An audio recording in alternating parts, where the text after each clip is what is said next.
Welcome back, everyone. This is the Big Blue Banter podcast where we like to meet the perfect combination of all 22 game film analysis with analytics and sometimes the eye test. As always, I'm your co host, Dan Schneier, and I'm joined by my co host, Nick Turchin. Today's podcast is going to be a little different. For the first time in the Big Blue Panther podcast history, and we've been going for a little bit over a year now, we're going to have a guest on the show, and this is going to become something that we're going to work in during the 2019 season. Both in season, during the preseason. And today's show is going to be a little different than those because during the in-season shows, we're going to have a guest on and then we're going to go into our own analysis. But today, it's just a full show with a guest we have on that I'm really, really, really excited to get on. It's somebody who caught my attention like 15 months ago, probably during the pre-draft process of the 2018 NFL draft. And he's been a rising star in the industry, in the draft industry since. You probably know him from Twitter. If you don't, then you probably should follow him immediately. And that's Jordan Reid of the NFL Draft Network. Jordan, how are you doing today? And let's start off things by telling the fans where they can find you because he is a must follow on Twitter. I'm great, guys. I just want to thank you guys for the opportunity, to join you guys today. It's a privilege to be here, but you can find me on Twitter at JReidNFL. That's at JREID NFL. You can also find my work on thedraftnetwork.com, also climbingthepocket.com. I also host a podcast called The Draft Board as well, which you can find on any podcast platform.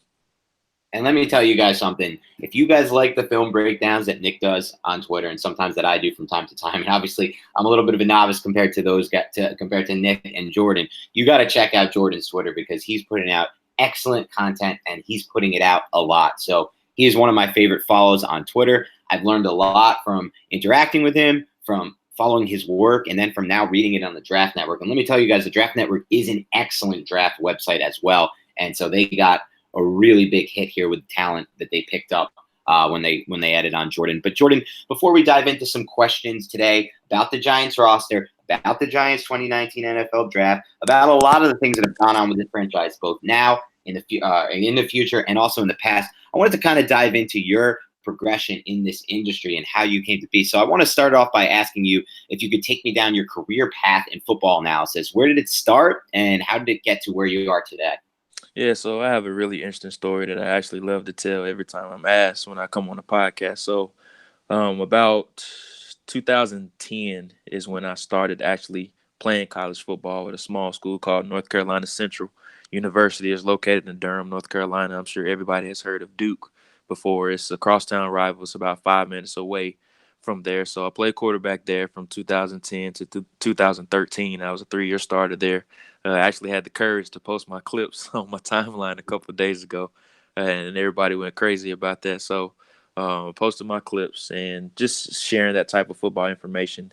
And a lot of people don't really understand the type of background that I did have playing the quarterback position, something that I pride myself on just because we're different types of individuals. There's not a lot of people that can grace this earth that play the position successfully. And you just get a unique understanding of playing the position once you're under center for a certain amount of time. So after that, I didn't have a pro career or anything like that. I didn't want to pursue the NFL game. I just got tired of taking those hits. And I just wanted to talk about the game without having the worry of the play violence that is included within it. So I went into a blogger career, and something that I did was I just started a random blog on a website that was called blogger.com. Not even sure if that website exists anymore. And I was just writing up scouting reports and stories that I found interesting. And I didn't publish them or anything like that, but I just wanted to keep a collection of everything that I was writing because even when I was playing in my playing days, I always had an interest of being like a sports beat writer covering a team. And just having that type of interest is something that carried over after my playing career. So after that, I actually got into coaching.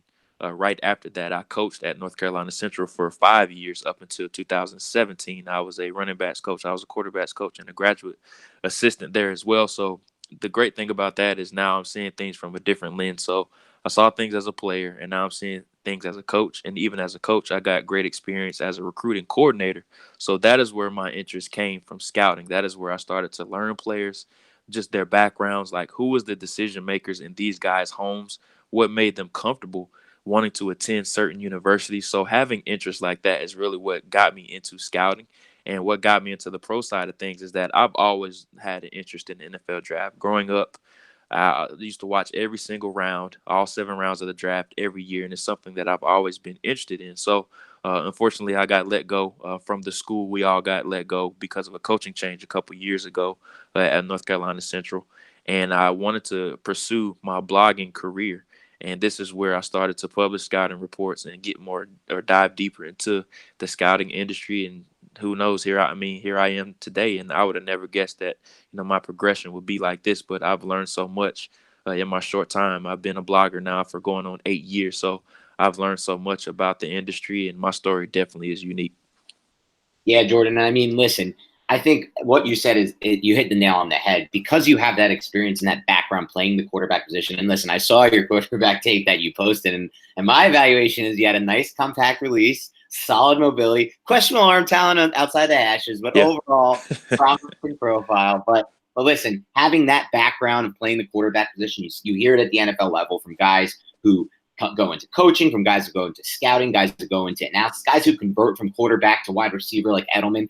Playing that position gives you a really strong advantage from the schematic side of football and just from understanding the game. But also, like you said, being on the coaching side helped you as well. And it's been really awesome to see your progression in this community because I think you're one of the rising stars, a big talent in this industry. And I'm glad to see people recognizing because that's what we all want. We want the talented people analyzing football, being recognized, and having the ability to move up. But can you tell me a little bit also about your process of evaluating film? Because on this Big Blue Banter podcast, one of the things we like to do, and really it's our main thing, is that we like to break down the All-22 when there's actual football games. During the offseason is a little harder. And we like to draw conclusions from what we see. So I've seen you cover a wide range of players and positions on your Twitter, but can you tell me kind of how you got into the process of evaluating film and just a little bit about what it entails? Yeah, that's a really good question. I'm actually running a series right now on the Draft Network breaking down exactly what to look for each position. And I think that's the first thing that you have to entail. What exactly are you looking for and what are you trying to get out of this? So, with positional factors, you have to factor in exactly who you're looking at. And let's just start at quarterback, just the intangibles. Who is this guy? Not only on the film, but who is he off the field? And that's something that I love to do on my annual draft guide. And that's something that I've put or made an emphasis on is that I want to make sure people are understanding who Daniel Jones is on the field and off the field. I just don't want to paint a picture because you can flip on the TV, you can see Duke playing Clemson, and that you can form an opinion of who Daniel Jones is based off of that. But outside of the field, who exactly is he? And that's something, what makes him tick? That's something that I love to do. Now, just staying on the film side of things, now you have to figure out exactly who he is from an arm strength standpoint, lower body mechanics, arm strength, things like that. And just how well is his mental processing? Those are some of the things that you like to see from a quarterback. And it's just certain characteristics that you want to outline with each position. And that's something that I like to write down as well, because there's going to be certain things that you look for in different guys as well, because you're not going to look at Daniel Jones the same way you're going to look at Kyler Murray, just because they're different types of quarterbacks. Yeah, I mean, that makes a lot of sense. And Nick, I wanted you to jump in for a second. Tell me kind of how does his process compare to what you do as far as your process goes from evaluating film, taking those things of that matter? Yeah, I think it's going to be pretty similar. You're looking to take a small sample size of games. The big difference what I find and why I use Jordan's draft guide, and this is not a plug, to be totally honest. Jordan's draft guide is really, really in depth, and like he said, it actually does give insight to the backgrounds of the players, to the point where in my own notes I actually have a note section for Jordan's take on the player for his background, because it's literally that interesting. So Jordan has more insight and a better work that way to basically through his contacts and through his ability in the as an ex player and et cetera, all the contacts that he has. I stick to just the tape, and he gives the full perspective. I think that would kind of be the key difference. Yeah, I think that makes a lot of sense. And again, we're not plugging his draft guide because, listen, we're not going to get any money out, nothing like that. Don't worry. But it is an amazing, really, tool for anyone who wants to learn more about these prospects. And, like both Nick and Jordan said, there's a lot more to the story of a prospect than just what you see on tape or just the analytics or just the advanced stats or just the raw stats, any of that. Because, and this is part of the reason why you see guys like Daniel Jones go up at number 6 to the Giants when, a lot of analysts had him ranked a lot lower. And this goes on and on. I mean, you look at the stories of what the Giants said about their interviews with guys like Justin Tuck when they drafted him and players from the past. There's a lot of examples like that. And one of the commonalities is that they really liked their interview process with said prospects. So it's really cool to learn that stuff from Jordan and other people in the industry who are diving a little deeper into that. But Jordan, I want to transition a little bit and talk a little bit about the Giants with you, because what we wanted to accomplish in this podcast, me and Nick, is getting somebody who, like I said, I believe is a rising star with a lot to offer in this industry to give us an outside perspective on the Giants, because me and Nick are talking Giants 24/7. We're following Giants 24/7. And in that process, sometimes you can get lost. You can get, tunnel vision. But you look at the NFL from a whole. And so let's start with the Giants 2019 offseason and the draft, Jordan, and then we'll work our way back. And from an outside perspective, looking at where the Giants roster is now and where the Giants roster was before the draft and before the offseason, let's say, when they still had Landon Collins and Odell Beckham Jr., do you believe that there is any justification for some of the roster building decisions they've made? Yeah, and I mean, everyone sees that how Dave Gettleman wants to build this team, and that's from the inside out. And we saw it even going back to last year's offseason when he signed Nate Solder, and even getting a guy this year and Kevin Zeitler, and last year as well with Will Hernandez. So he wants to build this team from the inside out. That's how he did it when he was with the Carolina Panthers. And he wants to take that similar blueprint and what he did back then over to now. And another prime example of adding that this year is taking a guy like Dexter Lawrence in the first round, who a lot of people debated if he was worthy of a first round selection or not. But just where his sentiments lie and his values lie, it is in the trenches. So him taking a guy like Dexter Lawrence in the first round, he had no problems with doing that, even shipping off a guy like Snacks Harrison, who is a very similar player. He wanted to get a cheaper option and maybe a more athletic option at the position as well. So Dave Gettleman wants to build this team from the inside out, but also everyone knew that the Giants had to address the quarterback position in some way. The twilight days or the prime years of Eli Manning are far gone. And a lot of people are saying that he's just not a very good player anymore. But Dave Gettleman just doesn't see it that way, or he's giving off that perception. And he goes up and he takes Daniel Jones, a guy that, or a prospect that is very similar to Eli Manning in a lot of ways, whether that's mannerisms to mechanics and just how they carry themselves. I think this roster is in good shape, in my opinion, for the future. And I know a lot that might be very debatable, but I think from a trenches standpoint, I think the Giants are very talented. Now, as far as in the secondary, I do think they need some help. Janoris Jenkins, he's a very expensive option. But they did address the secondary very good this year. I think Julian Love was an underrated pickup in the 4th round, and DeAndre Baker in the 1st round. I think that was a fantastic pickup, even though long speed is a huge question with Baker, but as far as what he brings to the table as a press man corner, I think he's going to help the secondary tremendously. And a lot of people are forgetting about Sam Beal, who they took in the supplemental round with a 3rd round selection last year. Even though he has battled some injury issues, I think he's going to be able to help the secondary. So they have a lot of intriguing pieces on all 3 levels of the field, even though they may need some help on the 2nd level. But I think the defensive line is absolutely loaded. You add in Dexter Lawrence to Dalvin Tomlinson, Lorenzo Carter, who I was very high on out of Georgia last year, and B.J. Hill, who was a huge surprise out of the 3rd round last year. So they have a lot of intriguing pieces on this defense. And even though they lost Landon Collins to the Redskins, Antoine Bethea is a serviceable veteran option. I'm sure they're going to look to upgrade that position as we go into 2020. But also they get a guy like Jabril Peppers, who can come in and be the team's day one starting strong safety. Flipping over to the other side of the ball, and yes, I know they lost one of the most explosive options in the NFL in Odell Beckham Jr., but you pick up Golden Tate, who is a serviceable option that can be that underneath guy. And we know Sterling Shepard has come on really strong since taking him in the 2nd round of the 2016 draft, I believe it was. He's gotten his money, a huge extension. So he's going to have heightened expectations this year, stepping into that top wide receiver role. So I think this roster is in good shape. And that's not even without mentioning Saquon Barkley, who is an absolute stud. And I think the Giants, I think they're a couple years away from really competing in the NFC East. But as far as laying a foundation and what this roster can be, I think it's all on the shoulders of Daniel Jones' progression and what he can be. But I think they have one of the best cores. I won't say in the NFL, but I think they probably have the 2nd group of cores. I think they're right up there.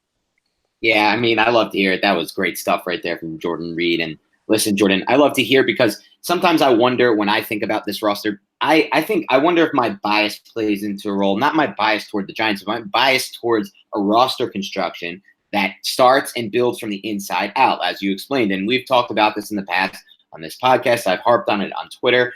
I believe in the inside out roster building process, and obviously Dave Gettleman believes in it as well. But what's been interesting to see is kind of how he believes now that he's established a lot of talent on this defensive line, it's been interesting to see the difference in his roster construction on the second and third levels, with seemingly a lot more resources now recently being poured into that secondary. Kind of what I think to fit James Bettcher's defensive scheme.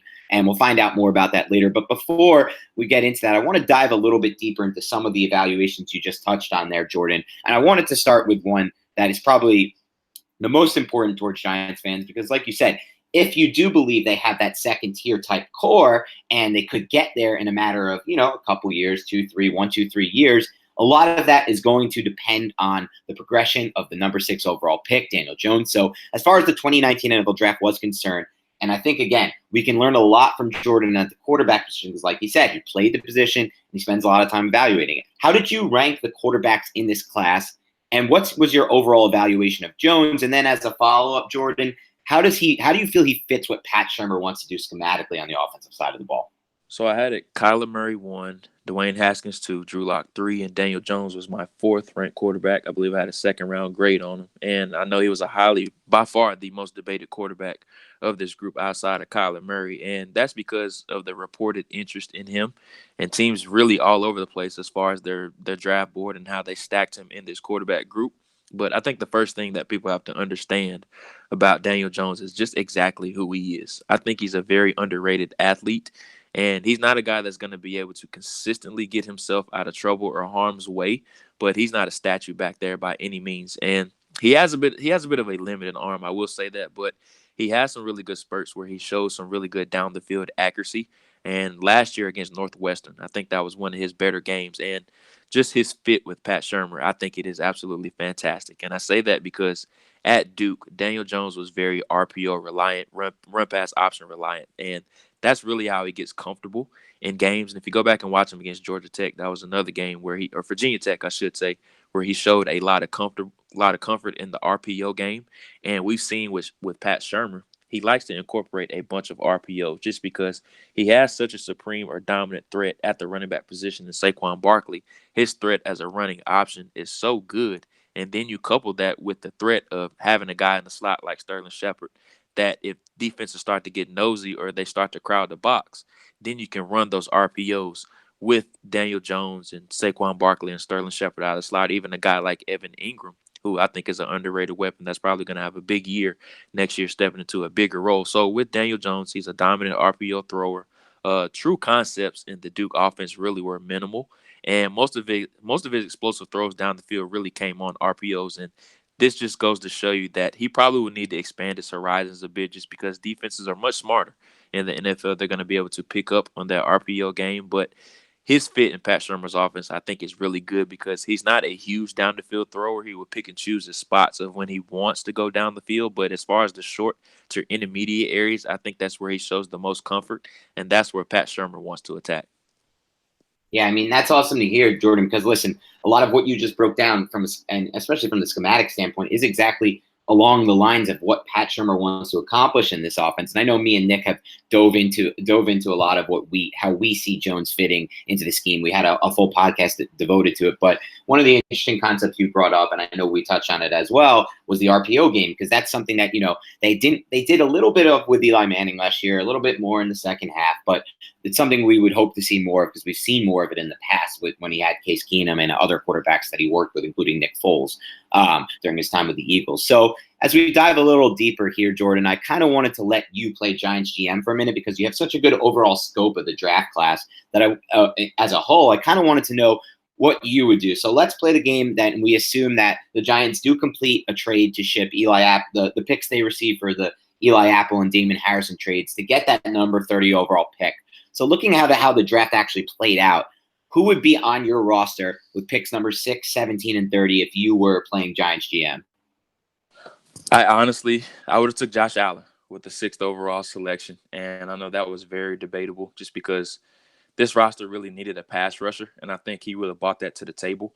And I had him higher graded on my board than Daniel Jones, and everyone knew that it wasn't a secret that how much the Giants loved Daniel Jones coming into the process. But I would have took Josh Allen right there, and you get a premier pass rusher, and also I would have traded up, and so I would essentially already had those 2 first-round picks. I believe it was 6 and 17.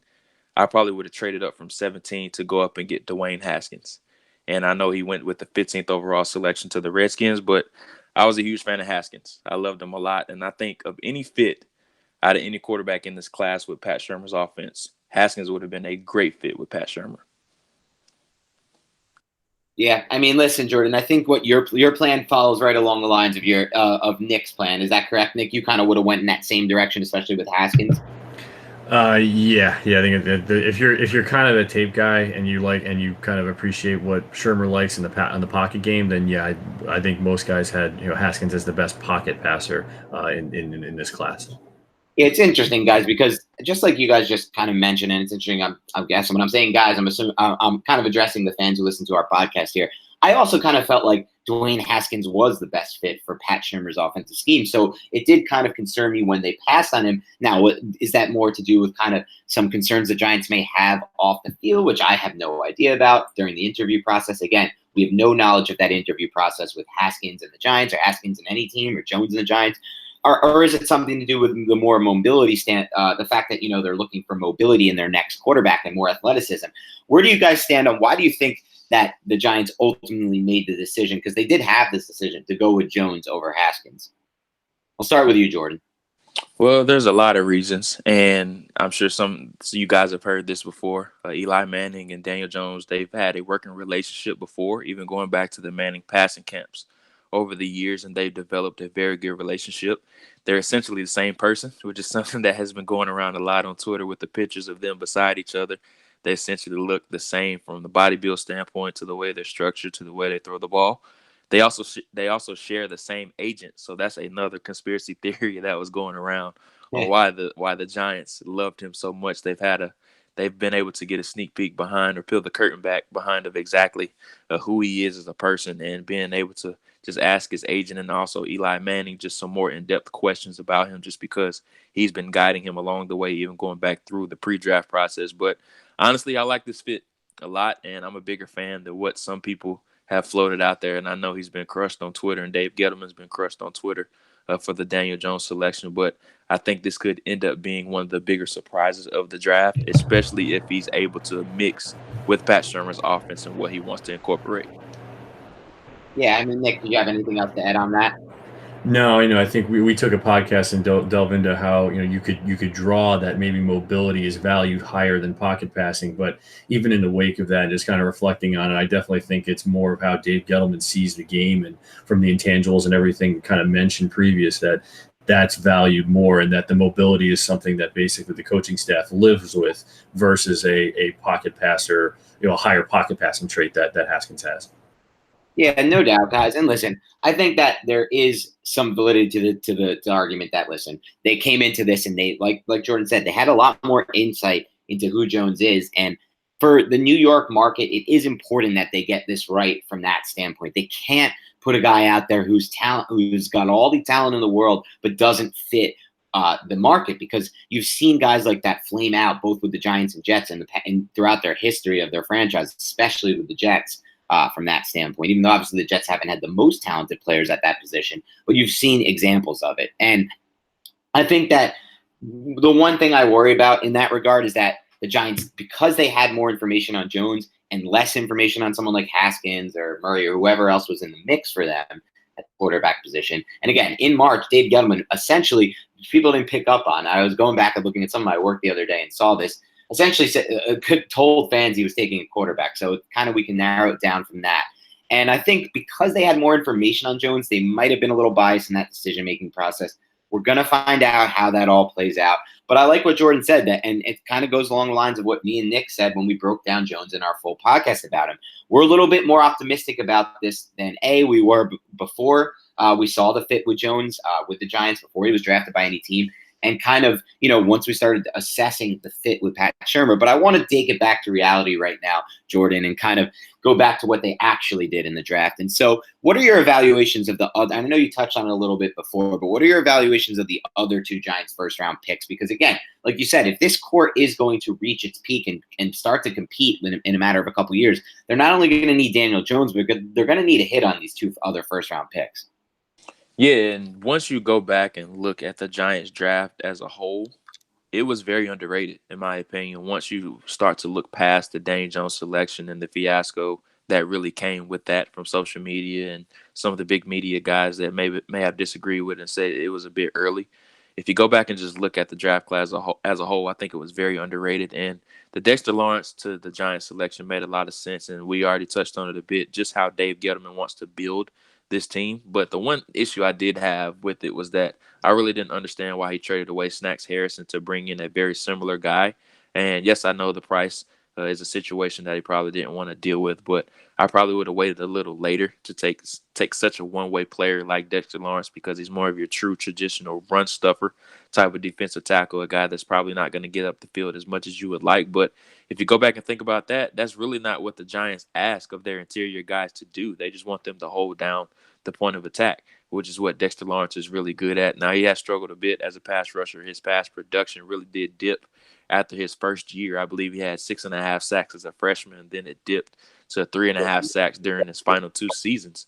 So his pass rush productivity wasn't where you would like to see it, but that's just not what he's going to be asked to do in this defense. So he's stepping into a role where really it fits his scheme, or his skill set a lot, I should say, and where he's going to be able to hold at the point of attack alongside Dalvin Tomlinson, a very similar player to what he did at Alabama as far as just two-gapping and being able to hold down at the point of attack. Dexter Lawrence is capable of doing that. Now, the next selection I absolutely loved was DeAndre Baker, a corner that I was very high on. I had an early second-round grade on him, so getting him at the 30 overall selection was right where I had him, his wheelhouse.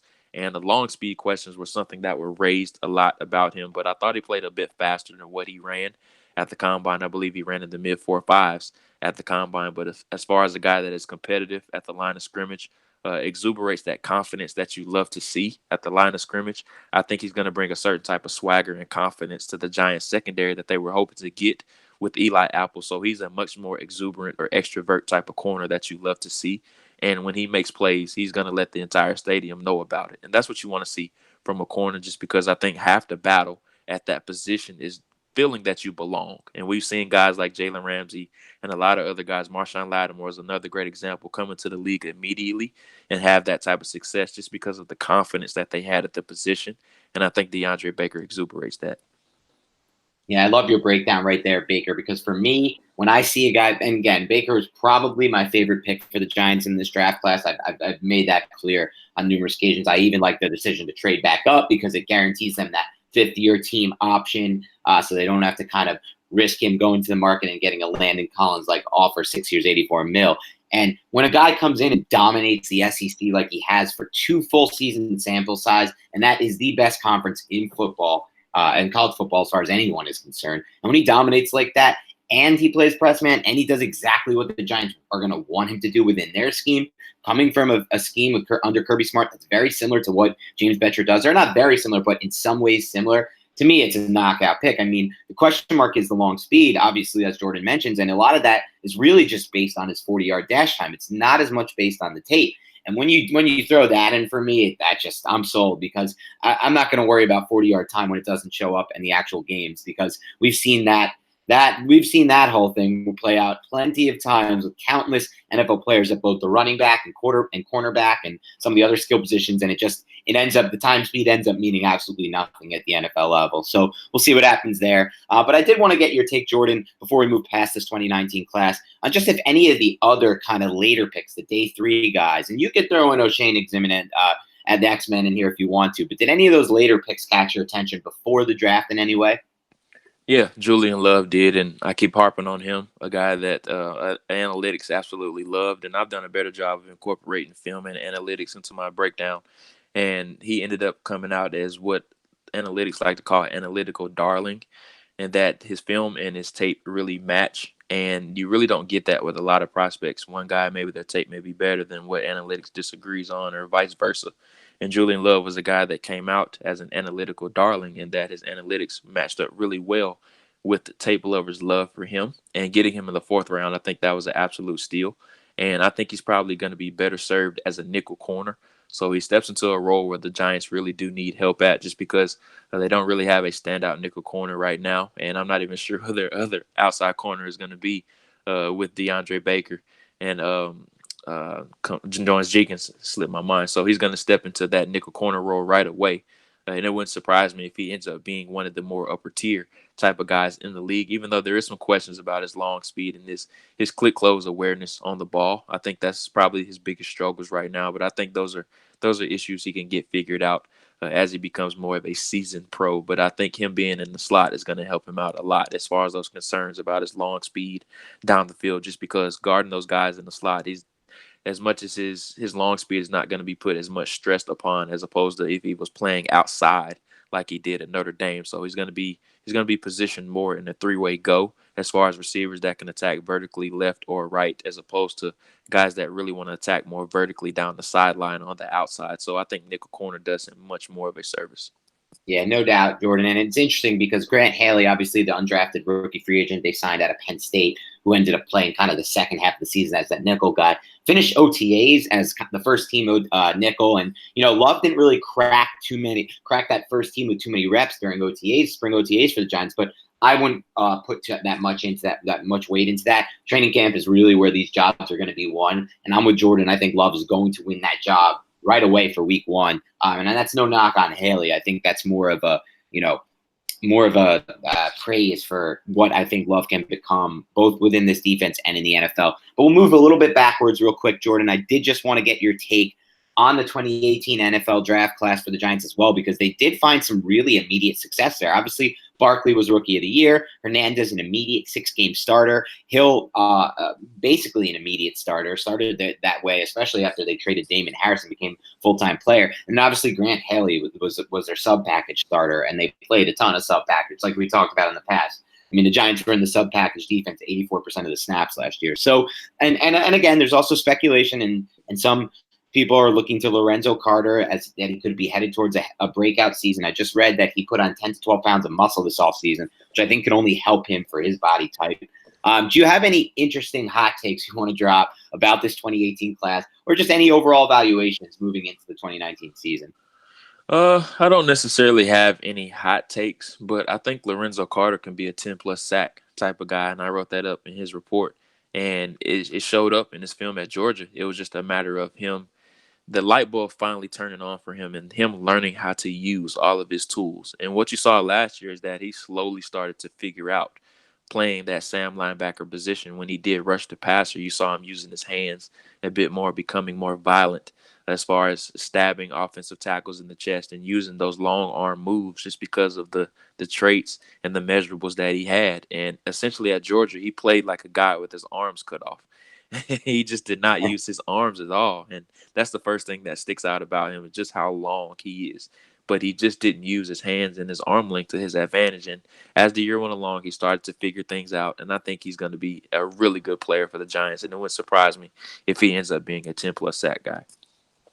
Yeah, I mean, that sounds great for Giants. That must sound great for Giants fans, because there is a lot of potential from Carter, especially from an athletic standpoint. I mean, he's a guy who Aaron Jones, I believe, or not Aaron Jones. Aaron Davis, who the Giants signed as an undrafted free agent last year, cornerback out of Georgia, played alongside him. Said they used to call him LeBron James on that Georgia team, just based on how freakishly athletic he is. So we'll see if it can translate this year. But before we dive into kind of the last question I have about the Giants, I did want to say that Jordan does a lot of excellent work on the draft throughout the entire year. So you're going to get a lot of awesome 2020 NFL draft takes if you jump into his work now. So we're going to touch on that as well. But before we dive there, I do want to ask you, Jordan, about kind of the discussion about third-year 2017 first-rounder and Giants tight end Evan Ingram. So me and Nick are a little bit off on this one. Nick sees some upside. I see a lot of upside and more of a chance of a breakout. And obviously in the fantasy football community, there's a lot of talk about Ingram being a breakout tight end. So where do you stand on Ingram entering 2019? Because, again, it's kind of a highly debated topic, and there are a wide range of opinions here. I think he can be a breakout candidate. It's just a matter of them figuring out how they want to use him. And I think him having another full offseason in Pat Shurmur's offense, I think that's going to help him tremendously. And they need to figure out if they want him to be a combination of the guy that they try to use as a blocking guy and a receiving threat, or essentially just as an extra wide receiver. And I'm hoping the Right. latter instead of the former, because he is not a blocking tight end at all. And everyone knew that when he was coming out of Ole Miss a couple years ago, and he is essentially an extra wide receiver. And with Odell Beckham Jr. gone now, there's a lot of touches to be had. And I think he definitely could help from that. And everyone knows how explosive he is. A guy that attacks the football out the air, a fantastic route runner, in my opinion, can separate and detach from defenders whenever he wants to. It's just a matter of that light finally clicking for him and him being used strictly as a receiving threat. No doubt. All right. Well, that gives me some confidence as well. And like you said, a good point you mentioned there is that, the Giants are going to open up an average of 145 to 160. I mean, Odell Beckham once topped out, I believe, at 162 or 168 targets in a season. So you're talking about a lot of touches, targets opening up in this offense, and they have to go somewhere. And if you look at that final 4-game sample size for the Giants at the end of the 2018 season, the targets were heavily concentrated. I'm talking over 90%. Between Shepard, Ingram, and Saquon Barkley, who became a much bigger part of the passing game at the end of the season. So for all the guys who are telling me, don't draft Saquon Barkley because it's the David Johnson situation over again. You're drafting a running back in a bad offense. None of those guys realize that David Johnson never saw the target volume that Barkley saw last season in a single season, even in a season where he dominated from a receiving standpoint. And that passing game role is only going to grow for not only Barkley, but Ingram and Shepard as well. Before we close this one up, Jordan, though, I did want to get some takes about the 2020 NFL draft. I know a lot of our followers in the Big Blue Banter podcast asked me and Nick a lot of questions about the 2020 draft, and we'll be honest with them when we tell them we haven't dove into it yet. But we have a lot of other stuff we cover. But the good news is you have, Jordan. So I did want to get your take on a little bit of an early preview of the class, and you can focus kind of on the positions where the Giants need it the most, and I'll kind of pinpoint those as right tackle, edge, potentially center, inline tight end, which to me is a massive need for the Giants, and then wide receiver. So on those kind of 5 positions there, do you have any interesting preview or players you wanted to touch on? Yeah, so outside of tight end, the great thing for the Giants is that this draft class is really strong at all of those. And I'll just start at center. There's 2 guys that are probably going to end up being first-round selections. And the first one is Tyre Biadasz from Wisconsin. Everyone has heard about him. I thought he was going to come out last year, but he surprisingly got not an undraftable draft grade, but he got a go-back-to-school draft grade from the committee, which was really shocking to me. About 6'2", 320 pounds. Very, very strong guy, and everyone knows the names that have come out of Wisconsin in the years past. And even last year, I thought he was the best of any of those guys. And then the other guy is Creed Humphrey from Oklahoma, I think, who is the better of the 2. Now, he's only going to be a redshirt sophomore this year, so he's still relatively young. And he's still probably unsure of what's going to happen after this year, but I think he's going to be the anchor of that interior offensive line. If you go back and watch him against Quinnen Williams in the semifinals of the college football playoff last year, when they faced off against Alabama, that was a really good game, and I thought he held his own. For him to be a redshirt freshman and to hold up against a top 5 selection like Quinnen Williams, I thought that showed a lot from his development standpoint, and him essentially being his first year as a starter, showing that type of strength and that type of development. I thought that was a huge plus for him. Moving on to tackle, there's really 2 guys who I think could definitely be top 15 selections, I should say. And the first one is Tristan Wirfs from Iowa. There's been a lot of steam about him. He actually was the number 1 guy, or the top listed guy on Bruce Feldman's freak list. And just to give you a little bit of background about him, a multi-time state champion in wrestling, discus, and shot put in high school. He's only 20 years old, so he still has a ways to go as far as a maturity standpoint. He did have a run-in with some things that he was suspended for last year for the first game of the year, but it wasn't a huge issue or anything that I think is going to negatively affect him from a draft status standpoint. And this is going to be his second year as a full-time starter, manning that right tackle spot at Iowa. And he is number 77 or 74, I should say. So whenever you get a chance to watch the Iowa Hawkeyes this year, keep an eye on their right tackle. He is very good, and it wouldn't surprise me if he gets into the top 10 discussions. He has that type of talent. And the other guy is Andrew Thomas, the left tackle from Georgia, more of a bigger and a stronger guy, about 6'5", 325 to 330 pounds. Much more dominant at the line of scrimmage as far as a run blocking standpoint. Now he has a little bit of a ways to go as far as a pass protection standpoint. He's not as athletic as Wirfs or vertically gifted as Wirfs, but if you're looking for a guy that is dominant at the point of attack, Thomas is definitely your guy. Transitioning to the edge rushers, Chase Young from Ohio State. He's the guy that's getting a multitude of the love right now. And also AJ Epinesa from Iowa, a guy that is getting a lot of steam as well. He's about 6'4", 280 pounds, scheme versatile, very explosive, can bend, very heavy hands, and long arms as well. So that's just a brief overview of some of the positions that the Giants may need. And also wide receiver, how could I forget? That's probably the strongest position of this draft class, and the names go on and on. Jerry Jeudy is the guy that is headlining the class right now. Laviska Shenault, T. Higgins, C.D. Lamb from Oklahoma. So this is a very, very strong wide receiver class, and similar to 2014, I believe it was, when the Giants drafted Odell Beckham Jr., we could see a class that rivals that class with Sammy Watkins and Mike Evans and Devontae Adams and some of the names that were listed in that 2014 class. And I think this class has a chance to be very legendary.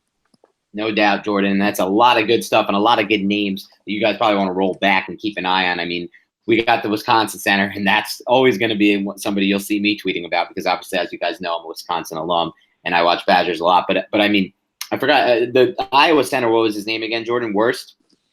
Tristan Wirfs, who plays right tackle for Iowa. That's what really caught my attention because you put a little video out of him the other day and him just absolutely manhandling a player down in the red zone, defense end. I just caught my attention immediately. But listen, as you guys know, there is going to be Jerry Jeudy in this class, and I'm actually a Lamb fan at Oklahoma. I think he's an absolute stud. But as you know, I'm going to be advocating hard for the Giants to pass on wide receiver in round one because I'm not a big believer in that roster strategy, regardless of the player that you're going to get, unless you could tell me that Julio Jones is coming back into the draft class. I'm not sure either of those players are Julio Jones. But on that note, Jordan, I really do appreciate you taking the time out of your day today to join us. It was great to get an outside perspective on this Giants roster, decisions they made during this offseason, decisions they'd made during the past offseason, little insight into an outside perspective on Daniel Jones, and then obviously an awesome 2020 draft preview briefly.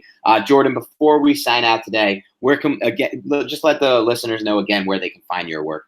Yeah, so you can find me on Twitter at JReidNFL. That's at JREID NFL. You can also find my work on thedraftnetwork.com. We're doing some great work over there, and also climbingthepocket.com. I also host a podcast called The Draft Board that you can check out on every single podcast platform, iTunes, Stitcher, A19. The list goes on and on. I love it, Jordan. And then as for Nick and I, this is obviously a little bit out of the ordinary for us. We're doing a little bit of a different podcast today, bringing Jordan on, getting this outside insight into the Giants. But stay tuned with us during the offseason. At the end of this week and just a couple days from now, me and Nick are going to go back into our series that we were diving into earlier. We're going to break down the Giants' defensive backs. Nick spent a lot of time on them in the past 2 weeks, so we're really excited for this show. And then obviously as we move forward, we're going to hit Giants training camp really soon. So we're going to have a lot of different content for you during the training camp months, the preseason, and obviously we hit our stride, I believe, at least in the regular season when we have some actual All-22 to start diving back into. But on that note, guys, have a great rest of your summer. Keep it tuned in on the Big Blue Banter podcast. And as always, tend to end these podcasts, go Giants.